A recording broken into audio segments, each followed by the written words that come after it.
I say little children because you know what little children are like? They don't walk along the road like this, like you and I. Do they? They avoid the cracks in the pavements. They skip. They walk backwards. They walk on walls. They swing on anything they see. Where has that gone? Some of you still do that, I know. But it's when you're pissed, right? But our natural instinct on that side is to experiment, is never to see a challenge as insurmountable. Do you know how many times a child falls on average when it's learning to walk? 234 times.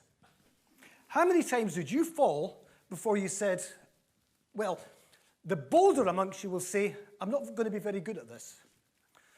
But most people will say, I can't do that, and stop it. And there was this architect called Jaime Lerner, who had this passionate vision of a city designed for people. And he set about achieving this vision. So the first thing he did was he ran for office. So he became the equivalent of a councillor in Brazil.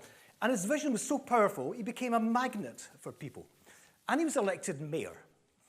And he has turned that city around. He's turned it into one of the most revered eco-cities in the world. I'll tell you a couple of things that he did that show his approach was not to accept any challenge as insurmountable, but to take it on and to be a bit imaginative about it. One was the problem of the slum dwellers, because the slum dwellers lived on the floodplains, so their homes were washed away every year, and they had very low priority about where they put their waste. Let's be honest.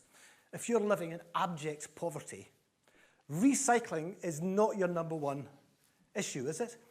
But Mayor Jaime Lerner went out and he spoke to them and he said, I want you to recycle all your waste.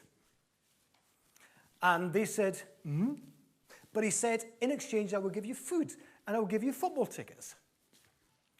The other thing he did was he said to his planning department, how long does it take to pedestrianise a precinct, pedestrianise a street? And they said, about 3 months, 6 months. Fast is better than slow. He said, I want it done in 48 hours. Did they do it in 48 hours? Yes, they did.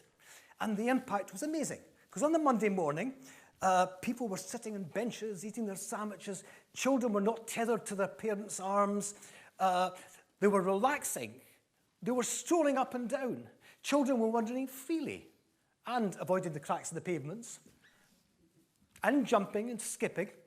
But more importantly, people were looking in the shop windows. And by the way, they were spending more money. The next day, the shopkeepers from all the neighbouring areas came in and said, we want some of that. Look what's happening. Look what's happening. You've created something entirely different here. Now, the reason I mention that is Jaime Lerner was asked, how did he achieve this extraordinary turnaround where GDP in the city went up, where average earnings went up, where 98% of the population said, we want to live in Curitiba for the rest of our lives because we're happy with. But here's the rub. 70% of the population of Sao Paulo also said they wanted to live in Curitiba. That'd be like the population of Glasgow saying they want to live in Edinburgh. It ain't going to happen. But he said 3 things. One is take a 0 off the budget and you have creativity. Take 2 zeros off the budget and you've got genuine sustainability. But he said you have to beat off the complexity sellers. Those people always find there is a reason not to do things or not to do things as fast as you might want to. People that think we have to set up a process, a system. People that think, well, we normally take about 6 months to develop a new idea and implement it. He couldn't have afforded that because it wouldn't have happened. People would have lost trust in his determination. Of that, when I arrived in the building site in London in Earl's Court, and there was a big Welsh foreman who greeted me, and he had a soft hat and a broken nose. He looked like he'd done 5 rounds with Floyd Patterson, who was a boxer at the time. And he put his arm around me and he says, Michael, welcome. And I thought, I've been welcomed. This is extraordinary. And he said, before you start, I want to show you something. And he showed me into this hut. And he showed me the plans, the elevation. And he says, this is the palace you're building. And I thought, I'm building. You know, I'm just a small bit part player. But from that day on, he made me feel that I was a vital part of this, you know, enormous operation where we're building a palace. And that was a real awakening as well, because I realized then that his whole approach was one that motivated me and all the other members of the team. You would have thought there was a hierarchy. You know, I was a labourer. But he said, without you, nothing will happen. And every day he would, you know, clap me on the back and say, well done. If he saw something I could do better, he didn't say, you know, stop doing it that way. He would say, I've got a trick. You can do this a wee bit better. So I realised at that point that motivation is something that should be in every workplace. Because why do you go to work in the morning if it's not with a sense of purpose and a sense of, you know, high value and an energy that comes with that? But then, can you imagine if Martin Luther King had stood on the Mount in Washington all those years and say, I have a strategic plan, how the course of history. You know, Walt Disney said, if you can dream it, you can do it. And I like the idea of dreams and imagine. There's a language which inspires people, and there's a language which excludes them. So I was in Ontario a couple of years ago, and this guy who heads up the cultural strategy said, you know, we bring in organizations to work together, to come up with new ideas and to create, you know, 1 + 1 = 3 synergies. But he said what they do is they come in and they sit around and they represent their organization rather than representing their vision.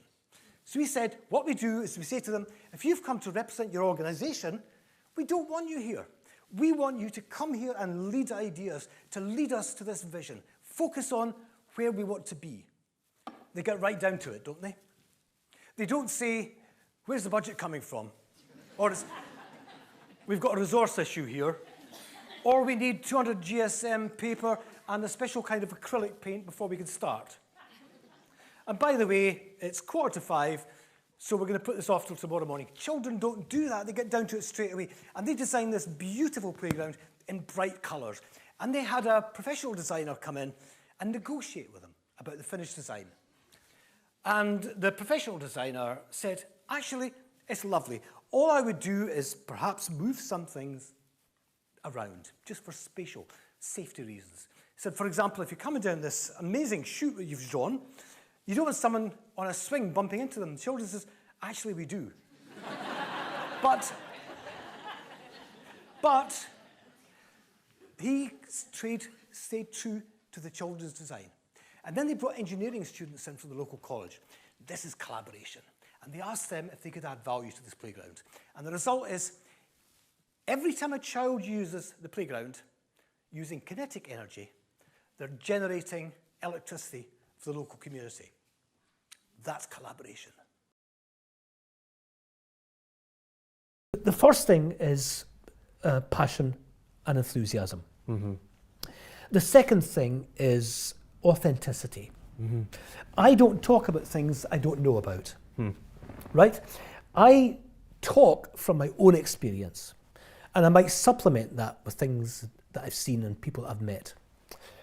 And that authenticity is really important, because I suppose I could take any subject and say, I'm going to speak on this tomorrow, but how much of me is in there? Not a lot. The next thing is, I think you need a sense of theatre. You need to surprise people. You need to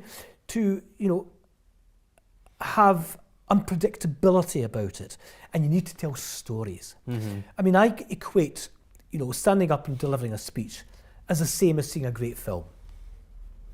Yeah, it's a story, but it surprises you. It challenges you. It might frighten you. I don't go out to frighten people, but you want it to inspire people. You want them to see the world in a different way. It doesn't really represent what I think is now the business community, which is much more about people wanting to give back and want to do something that's got a positive impact on their community. It's a lot about big life changes that have happened to people as well. So given that, you know, it wasn't that long ago, we were in a financial crisis 8 years ago, so that can make a big difference to people as well, can't it? That they're forced into doing something else because they're perhaps made redundant. Yes, I mean, adversity is a great driver. And, you know, I had a business that was very successful, and, you know, 2008 came and I lost, you know, a lot of money. So I was faced with a choice then to give up or to start again. And I chose absolutely to start again because I felt that running the business, and I've had a pretty, you know, varied life, almost going with a book this year, because what do I do with all that experience, all the knowledge I've gained? Well, you use it to help other people to find their strengths and to turn their, what might be perceived as a disadvantage into an advantage. Children are not just the future, they are the present. Thank you very much indeed.